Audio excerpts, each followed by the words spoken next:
which is, he's the only American songwriter to have a show done of his song, much like Jacques Brel is alive and living in whatever. Anyway, he's also having a motion picture made of Cats in the Cradle. I could go on and on. Please welcome Harry Chapin.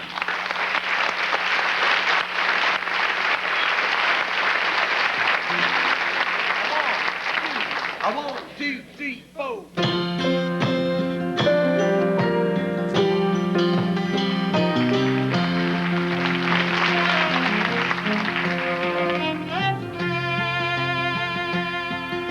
A child arrived just the other day. He came to the world in the usual way, but there were planes to catch and bills to pay. He learned to walk while I was away, and he was talking before I knew it. And as he grew, he'd say, I'm gonna be like you, Dad. You know I'm gonna be like you.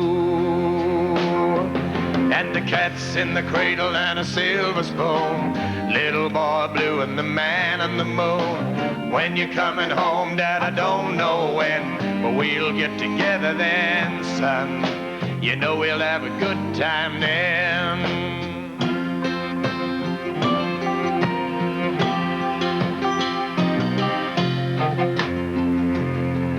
Well, my son turned 10 just the other day. He said, thanks for the ball, Dad, come on, let's play. Can you teach me to throw? I said, not today, I got a lot to do. He said, that's okay, and he walked away, but his smile never dimmed and said, I'm gonna be like him, yeah, you know I'm gonna be like him. And the cat's in the cradle and a silver spoon, little boy blue and the man on the moon. When you're coming home, Dad, I don't know when, but we'll get together then, son. You know we'll have a good time then.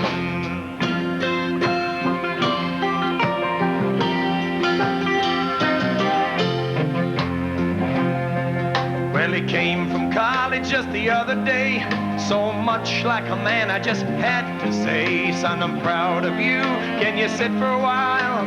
He shook his head and he said with a smile, what I'd really like, Dad, is to borrow the car keys. See you later, can I have them, please? And the cat's in the cradle and a silver spoon, little boy blue and the man on the moon. When you're coming home, son, I don't know when, but we'll get together then, Dad. You know we'll have a good time then. Oh,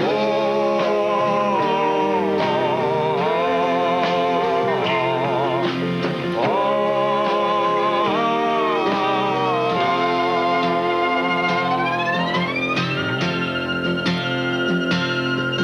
Well, I've long since retired, my son's moved away. I called him up just the other day. I said, I'd like to see you, if you don't mind. He said, I'd love to, Dad, if I can find the time. You see, my new job's a hassle and the kids have the flu, but it's sure nice talking to you, Dad. It's been sure nice talking to you. And when he'd hung up the phone, it occurred to me, he'd grown up just like me. My boy was just like me. And the cat's in the cradle and a silver spoon, little boy blue and the man in the moon. When you're coming home, son, I don't know when, but we'll get together then, Dad. You know we'll have a good time then.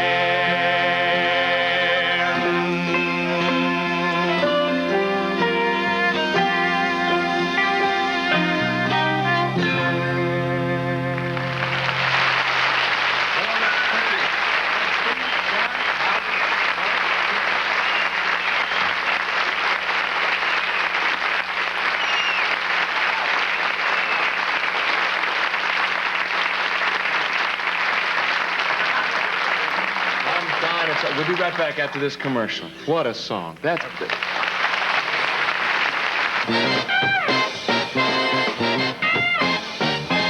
Tommy Newsom and the NBC Orchestra.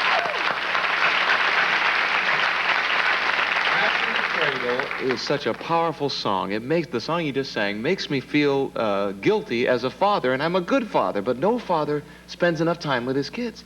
They just made a movie out of it. They're going to make a movie. They just it's just the deal's been made. Roger Gimbel, the people who just did the Howard Hughes special the other night. Yes, yeah. He's probably the best there is in TV doing those kind of things, and they're going to make a movie out of it. It should be out next year, early next year. The extraordinary thing is, so many people, sit out in my concerts and they say, "Oh, what a sensitive man to be that concerned about his children." Meanwhile, I'm 2,000 miles away from my kids. It's sort of scary. You have to. Somebody told me that your wife helped you write that. Well, song. she wrote the poem that song came from. It was a zinger at me. It was a song lyric. So I just took it and put a melody to it, and that's where it came from. She gets 50% everything. Actually, she deserves about 98% because all I did goes bong bong bong. It's really scary. By the way, talking about wives, I got to say something. I was sitting in the green room while you were talking about recipes, and Jackie was sitting in there. Jackie's my wife. Yes. And guess what? What? You messed up the recipe. No, that's the way you make it. No, you messed it up really badly. She's going, "Oh, no." You That's really the way you make The bananas went in the wrong place. That's all I can tell you. Listen, I don't want to talk about recipes.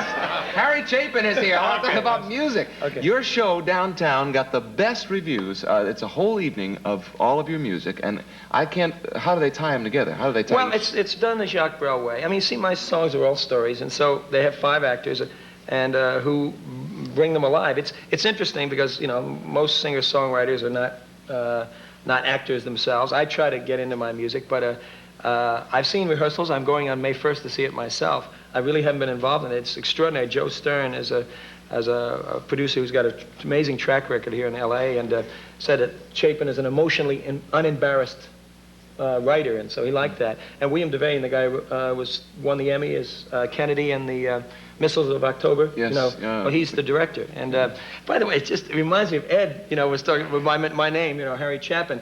Evidently, now I heard this story from Joe Stern. A guy, a 50-year-old man who was evidently a little hard of sight, came after the show and said to him, "I love Chopin, and I didn't realize he had so much range." You're kidding. So we got Chapin, and Chopin. Most of your songs are stories, and they go on. Some of your numbers. No, I didn't say that. But don't you have numbers that are like 10 minutes? Yeah, I got one on the new album. It's called There Only Was One Choice. It's 14 and a half minutes. So some people have songs. I have careers, I have to do concerts at about 3.5 hours long to do the standard number of songs per concert. It's just that Taxi sort of set a record. It was almost 7 minutes. And that was, you remember that night when I did that? You keep sticking your finger in Pat Paulson's nose sorry. every time you do that. And it's the most exciting thing he's had all day. Well, he started with Kennedy, right? So, no, but the first night I did Taxi on this show, and I guess if I can brag a little, I was the second person who was ever asked back the next night because of the reaction there was to Taxi, which was a giant hit after that. Well, now, I know that at the White House, you just performed at the White House. They make you cut down. You can only do how many minutes there? I didn't perform at the White House. I had 3 meetings about various hunger things. But I got sang there. No, but I got to tell you something. I walk in the White House, right? I drop a piece of paper. I lean down, and I go, whoosh! My pants are ripped from here all the way through to here. So for the rest of the day, I'm going like, can you imagine the Secret Service men watching me? I'm going like this. Incredible. What was it like? Did you meet President Carter? No, I had the first meeting with somebody from the Domestic Council. Second meeting was with Chip Carter, who's getting very involved in the hunger issue, and various people from the entertainment industry. And then the third person was Greg Schneider, his special projects guy for the White House. We're trying to get a presidential commission on hunger. It looks like we'll get it. Let's talk about that. I called you on the phone. You did a telethon. No, it was a radiothon. That was funny because you said telethon. Oh, did I say that, I think? Yeah. Well, everything that goes on for a long time, I figure, is a marathon, telethon, whatever. And it was for national hunger. Say what that is. Well, it's World Hunger Year, radiothon. We go to stations. They cancel all the commercials for 24 hours. And basically, we don't try to raise money. We just try to raise consciousness. And Can you put in a nutshell what you were raising the consciousness of? Well, the American dream is meaningful. And to make it even more meaningful, the fact that we've got enough food to feed 1 billion people in this country, and we've got 215 million, and the fact that 20 million go to bed hungry at night is I think, obscene. And I think, especially when you've got that amount of food, and there's enough to feed 8 billion in the world, we've got 4 billion, and the fact that half a billion go to bed hungry seems to me sort of wrong. And so we're trying to deal with that. It's just that simple. And we're trying to articulate the American dream, not just verbally, but in our actions. It amazes me, and I've said very naively, which I do a lot of things, that I can't believe there are 20 million people in the United States that go to bed hungry. That's a government figure. 26 million are below the poverty level. And the sad thing is there's so many old people. People who've worked hard, 20, 30, 40 years, retired expecting a decent amount of food at the end, and they're only eating 1 meal a day. Recent Senate testimony said that 1 out of 4 cans of dog and cat food is sold to old people who eat it themselves. And that's wrong. That's just downright wrong. Hey, buddy, I appreciate you calling in. John Denver called in. Valerie Harper called in. We had a tremendous 3 of the Moody Blues call in from London, and it was really exciting to have that kind of response along with all the people who are dealing with the problem. It's really exciting. I know it's a big problem, but I'd love to hear in a capsule a little bit of the idea you have for a solution right after this commercial. Okay. Will you think about it? Then we want to hear another song. We'll be right back after this commercial. I was saying we're going to find a solution to the food problem. It's a much longer thing than we can get into tonight. What is the next number you're going to sing? Well, it's called Dance Band on the Titanic. And the concept is, and I think an awful lot of what we do in the entertainment business is sort of create a diversion so that nobody worries about the iceberg outside. It's a double album, and we had a photograph before of me dressed up in 1912 get-up. It's sort of funny, but I'd love to get over and try it. The guys are over there. Let's make some music. Dance Band on the Titanic.